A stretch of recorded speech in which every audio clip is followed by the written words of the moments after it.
Bo Nix has won the Broncos starting quarterback job. First Broncos rookie QB since, anyone know? First Broncos rookie QB since blank to start week 1 of the season. You know, I was about to say Peyton Manning. Since Paxton Lynch. Since John Elway. Yeah, John Elway. John Elway. In 1983, he beat the Steelers 14-10. I almost said Peyton Manning. Can you believe that? Well, that's the last time the Broncos had a quarterback, really. It's actually crazy how long it's been. There's a lot of Bo Nix hype going around right now, and I'm all for it. Like, I'm all for Broncos fans getting hyped up and wanting to believe, because look, I'm looking right here. Since 2015, when they won the Super Bowl, this is their standing in the division: third, fourth, third, second, fourth, second. No playoff appearances. A string of quarterbacks: Simeon, Keenum, Flacco, Locke, Bridgewater, like Russell Wilson. It's been horrendous in Denver for a decade. It's crazy to think, a decade. The Broncos have basically been irrelevant.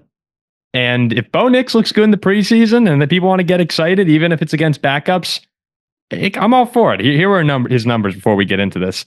23 of 30 so far, 205 passing yards, 2 touchdowns, 116.7 passer rating in the preseason week 2 win over Green Bay. 8 for 9, 80 yards, 1 TD, 140.7 QB rating. They've scored on 6 of the 7 preseason drives with Bo.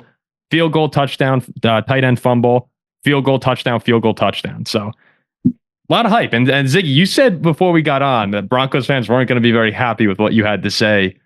Are you about to rip apart Bo? I'm not going to rip Bo apart, but I think he had clearly the worst preseason of any rookie quarterback that played. And I'm sort of baffled by the really positive. I'm not quite sure how you can just worse than like Drake May. Yeah. Okay, please elaborate. I mean, when you're looking at what a performance is for a quarterback, you have to put it in the context of who they are and what they need to do, right? And stylistically, the kind of quarterback that Bo Nix wants to be is like a Drew Brees type guy, right? Gets the ball out quickly, delivers it accurately. Not a lot of explosive plays, but not a lot of mistakes either, right? Sure. Well, he lived up to half of that. There were not a lot of explosive plays. There was 1 explosive play while he was on the field. Not making mistakes, on the other hand, that he didn't quite live up to. The worry I have with Bo Nix is if you want him to succeed this year, you need to see him throwing the ball quickly and with anticipation. And there just weren't a lot of instances where he was anticipating what routes were going to be open. His time to throw was the slowest of any rookie quarterback that played. There are a lot of plays you can pull up, right? From that near interception to a few others, where his failure to anticipate routes getting open caused problems. And there were a couple of times where there were open deep receivers and he turned it down for scrambles or shorter targets, right? Like, as an NFL quarterback, you have to be willing to throw, even leverage deep balls. And Bo Nix, at least as far as I saw, wasn't able to do that. So while I think, it wasn't terrible, Bo Nix consistently made mistakes that he won't be able to get away with in the NFL. And that didn't come with the benefit of seeing him contribute a whole lot of explosion to the offense. So okay, and just to clarify your comments now, so that people are going to be mad about this when they hear this. So you're saying overall good preseason performances, but a couple glaring mistakes that will be kind of brought to light. I mean, he had consistent timing issues, and that was brought to light already. I know he led scoring drives, but you could see over and over again this caused problems for the Broncos on their preseason drives. And he simply cannot operate as the kind of quarterback that Denver wants him to be unless he gets better at that, and a lot better very quickly, because he's the week 1 starter. This man sounds like an Oregon State fan. Are you an Oregon State fan? You do like the Beavers, don't you? I remember you said I do prefer Oregon State to Oregon. You do. Yeah. You do prefer Oregon State. Yeah, that's where this is coming from. I know for a fact. Who am I to? I've learned my lesson trying to fight and argue with Ziggy, so I respect his. No, look, I want to hear what you have to say. Oh, I think Bo Nix. You got to understand, it's his second NFL game, and I mean, he's a rookie. I thought he was very good. I mean, I thought if I'm a Broncos fan, I'm pleased and I'm excited. So, but I totally get the where it's coming from. My bigger concern for Bo Nix is it's not that I don't think he's going to be an okay quarterback. I just question what the ceiling is actually going to be with him. A lot of people thought he would come in and do well with the Broncos offense. That was the best scheme fit that everyone was talking about after the draft, was Sean Payton and Bo Nix. 61 starts in college. He's an older quarterback, 24 years old. 45 touchdowns last year, lit up the Pac-12, offensive player of the year. Like, we know that Bo Nix was, for the most part, most of the rookie quarterbacks, ready to go into his system and play.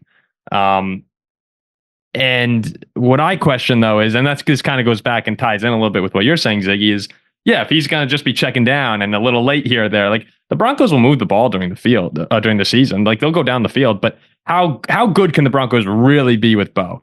And even though they're playing well in the preseason, the headline of the article is Packers lose to Broncos 27-2 with 31 players out, including all of their starters. That's literally the headline. So I'm not quite where you are. Like, I'm not as pessimistic as you sounded. I think that this is the most promising that quarterback room has looked. In a long time, having someone. But at the same time, I'm looking at this saying, okay, you know what? Like, it's preseason, it's backups. You can only get so excited. If this was JJ McCarthy, I'd be all.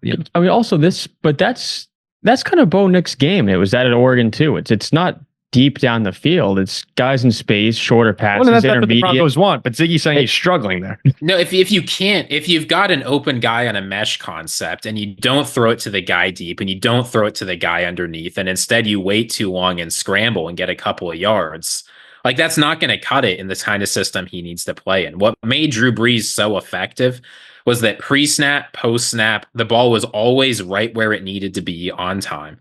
He didn't hesitate. And when defenses played aggressive to cut off those short routes, he was able to recognize guys were going to get open and deliver it on time. Again, Bo Nix may well develop the ability to do this. When we're talking about his ability to succeed early this year, it's going to be a big adjustment for him. And unless he gets a lot better pretty quickly, he doesn't have the explosive upside, like you're saying, Paul, that some of these other quarterbacks do, to make up for mistakes on shorter throws. You need to be right almost always if you're playing in this kind of a system. Whereas even though the mistakes might be more glaring, if you're Caleb Williams and can generate big explosive plays easier, that makes up for some of the consistency struggles. That's why I'm grading Bo Nix on a kind of curve. That's the thing as well, is I do remember when we were talking about the quarterback prospects pre-draft a couple months back. I did say, we all agreed that when you watched him at Oregon, how he played his game. He had guys open. You said that. Like, he had guys open by 25 yards. Like, those guys, they were track stars out in space, and defenders were not even within 20 yards. We saw that time and time again. And that's where the adjustment comes into play now in the NFL, in the big leagues. It's I don't think any of us disagree with starting Bo Nix, right? He should be the guy we starter, right? Oh yeah. Yeah. No, he needs experience. He's still clearly the best guy in that room, no question about it. I completely agree. One, he's the best guy in the room. Two, the situation in Denver is a little different from, let's say McCarthy's healthy. Vikings probably want to roll out Sam Darnold anyway, because yes, he's a little better than JJ in all likelihood, and you feel you could compete a little bit more. Obviously, the Penix and Kirk Cousins, then Caleb. Like, there's no one in Chicago, so the way that the situation worked for Bo Nix, it's easy for him to come in, get the reps. The Broncos aren't supposed to be that good this year anyway, and hopefully by mid-season, again, Ziggy's not saying Bo Nix might not be good by middle of the season. He's just saying earlier on, it's like, you're not going to see these preseason type of performances. Probably there'll be more mistakes. I might actually start Jarrett Stidham. Really? Like, Jarrett Stidham was able to survive. It has to be Bo. Survive in the SEC. Oh yeah. Bo Nix, it got him, and he had to leave. What does that show you? I'm serious about that. So Bo, what do you think, Ziggy? I think Ziggy thinks your college takes are the worst of all time. I don't think they're the worst of all time, but I do think they're up there.